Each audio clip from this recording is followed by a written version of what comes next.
પરિચય? RN Someshwar, chief officer, Kheda નગરપાલિકા. સાહેબ, બાંધકામની પરમિશન વગર 4 માળનું બિલ્ડિંગ ખેડા સિવિલની સામે બાંધવામાં આવ્યું.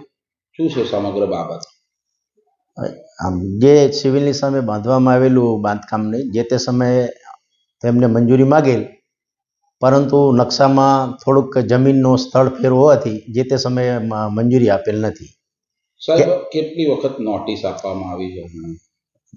2 વખત નોટિસો આપવામાં આવેલ છે, પરંતુ કોર્ટમાં કેસ હોવાથી કોઈ આગળ કાર્યવાહી કરેલ નથી. હાલ શું પરિસ્થિતિ સાહેબ? હાલમાં છે કોર્ટમાંથી કેસ પરત ખેંચી લીધેલો છે, એટલે સરકારશ્રીનું માર્ગદર્શન મેળવી અને આગળની કાર્યવાહી કરવામાં આવશે.